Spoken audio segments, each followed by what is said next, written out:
Hello, Fakama. So today we're going to be looking at two new releases from the house of Ys Uzac. Before I go there, I want to share my scent of the day, a beautiful classic from the house of Guerlain called Abbey Rouge. I wanted the same DNA but something lighter, so I went with the cologne version. What a stunning fragrance. Not much talked about, but if you want something that is slightly mature and unique at the same time, a classic, definitely look into this one. I'm going to be doing a review on the different concentrations that I have. But now on to Ys Uzac.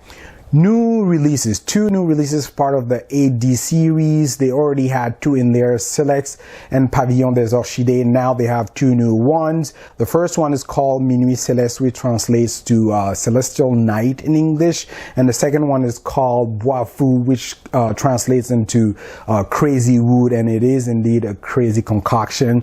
It's a type of fragrance when you first spray it, you go, wow, what the hell am I smelling? It is weird, but appealing at the same time. I'm still trying to wrap my head around what it's doing, and I'm going to come back with a review on that. The one we're going to be looking at today is called Minuit Celeste, and then I'm going to spray it here to get the opening. But just a brief on the house in general, though. It is one that is not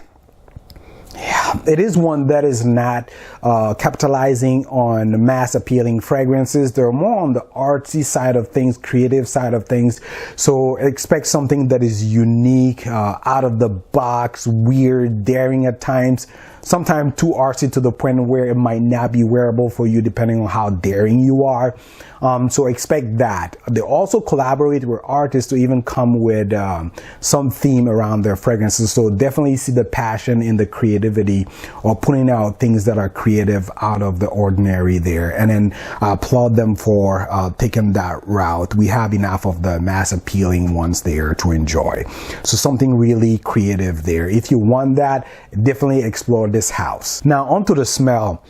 This one is wonderful. It strikes the right balance between creativity, artsy, but also wearable. Like I said, some of the fragrances can come off really daring, but here the balance is really nice. Win-win for me because I get something that is unique, but something that is wearable as well. The main theme that I pick out of this one is dry, spicy woods, a dark gray suede accord, but also a beautiful note of gray ambergris. There's a note that I don't want to emphasize on because some people might be turned off by it, but here it is a tuberose, but it's not a heady tuberose. It blends really well with the other notes that are described, and it is only on the milder side. So you're gonna get a fuzzy tuberose with a slightly green, slightly sweet, slightly spicy, and slightly narcotic feel to it, but it's gonna be paired, like I said, with the other notes. So it's not gonna be a floral fragrance per se. Actually, saying floral kind of sounds misleading because the fragrance doesn't come off floral at all.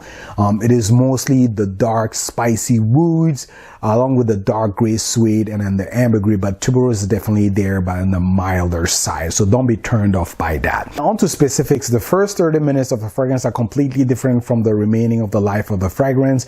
In the first 30 minutes, what I get is the tuberose, but also dry woody spices.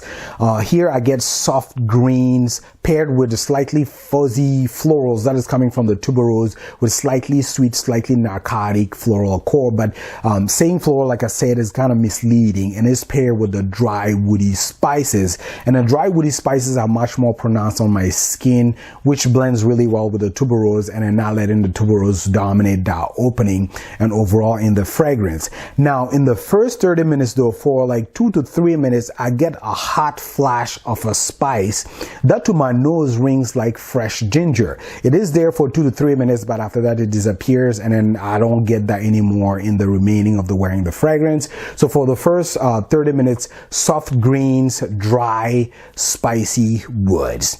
And as it progresses though, and it's going to be consistent and linear for the remaining of the fragrance there, it's going to be around the dark spices with the dry woody accords, but it's going to be paired with the suede like accord.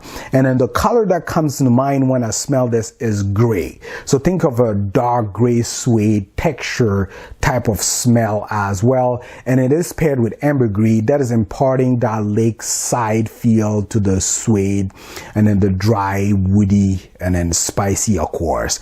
Now, the ambergris here reminds me of the gray ambergris that you get from Baikal Gris. In Baikal Gris, Russian Adam did use the gray ambergris with the violet leaf, and then also other coniferous accords to impart that lakeside feel to Baikal Gris. And then I do get that type of gray ambergris in Minuit Celeste, but it's much toned down. Although it is not as prominent as what you get in Baikal Gris, it does manage to impart that lake side type of theme to the suede accord and also the dry woods and then the spices.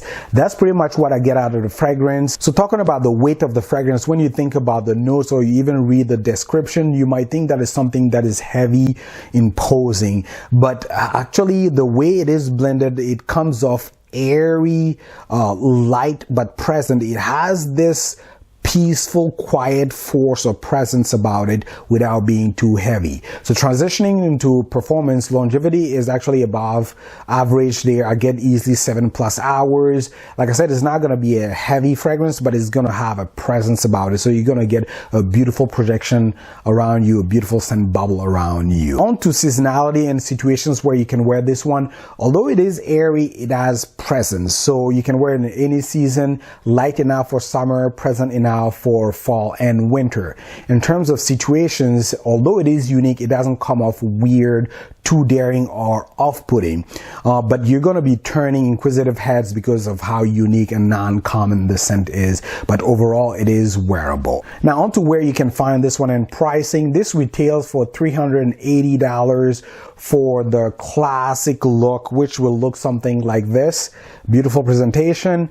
And then there's another one that has a black enamel that looks stunning for 100 euros more. You can get that. So that's going to retail for 480 euros for 50 ml. Now, for people that have asked me before how you can sample it, now they have a sample set where you can get a 3 ml size that will look like this one.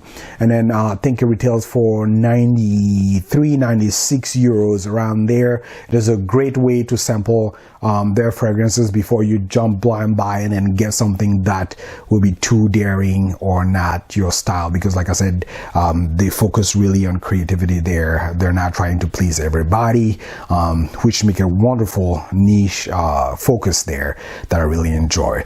Now, if you've tried anything from the house of Ys Uzac, if you've tried the 8D series, let me know what you think of it. Again, thank you for watching. Please comment, rate, and subscribe, and take care. Bye.